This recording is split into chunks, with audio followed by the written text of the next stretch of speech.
We constructed this prop in order to demonstrate how the window regulator works and how to explain what it is and let you see the inside that very few people ever get to see.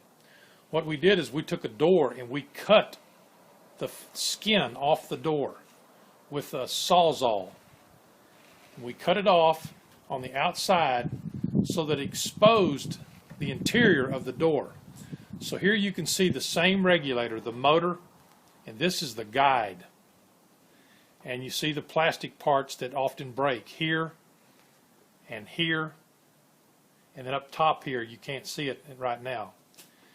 Now, when a person comes to us with a door problem, the way we begin the diagnosis is we try to press the button. If we don't hear anything, then we assume that the switch is bad or the motor is bad. But if we hear something, we then suspect it's either the window regulator, which is this part, or possibly the attachments or some way that it's connected. That would be the cheapest alternative to get fixed, but unfortunately, most often it is the window regulator. And I say it costs more. Our window regulators, when we put them in, are very inexpensive compared to a dealer. So here you see the window regulator mounted. Now, when we start to do this, we start working on the inside of the car, and we have to take the door panel off. And that requires a special tool called a door panel tool. It's a very simple tool, but it releases clips down here on the bottom and on the inside that allow the door panel to come loose. And then every door panel comes off differently depending on what kind of car it is. And you have to sort of like carefully search for the way that the particular manufacturer fastened everything on and try to remove little plastic panels.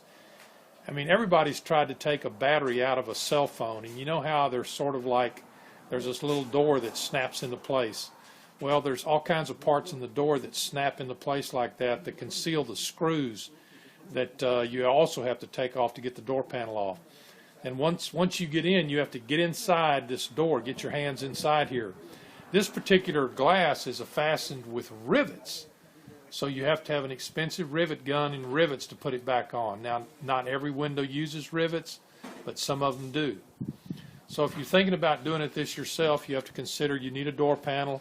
You're going to have to be careful you don't tear up the plastic parts. And you're going to get inside here, and then you're going to be working inside here, unfastening these bolts here, here, and on top, and disconnecting the glass, and then putting it all back together. And you have to disconnect it here, the electrical. Now,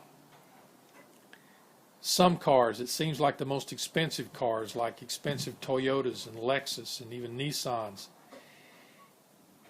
there's another step you have to go through that's very difficult. You need some specialized knowledge, and it's called reinitializing the power window motor. These motors, some of them have a chip in them. Many things have chips in them, and these new motors have a chip in them. What it does is the motor goes up, it's counting the revolutions in the motor. It's counting how many revolutions you need for the glass to get to the top. And once it gets to the top, it knows it's there. It remembers in the chip how many revolutions it took. And then from thence forward, it rolls it up to that height. But it has these sensors built into it that if you put your fingers in there, or a baby puts his fingers in there, it'll stop and it won't pinch your fingers off. But sometimes when you reinitial them, you have to go through what's called an algorithm. It's really a number of steps, and they can be quite complicated. And you either have to talk to a man who's an expert on auto electric, and then he'll look it up in his books, or you have to call the dealer. But we've had to do this many times. It's difficult to get this information.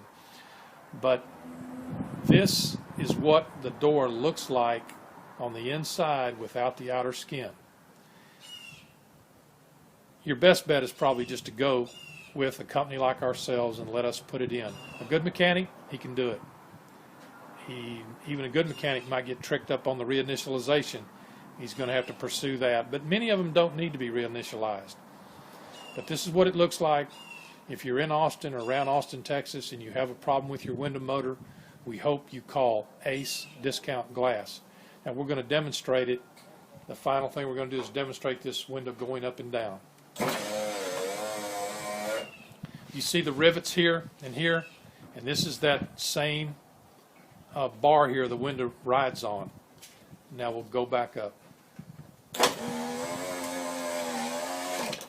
Ace Discount Glasses in Austin, Texas. We're in North Austin on Spicewood Springs Road. We're 1 mile west of Loop 360. It's a little beautiful country road that goes out here to St. Edwards Park. We're the only business out here. We're open every day. Please give us a call at 345-3105. Thank you.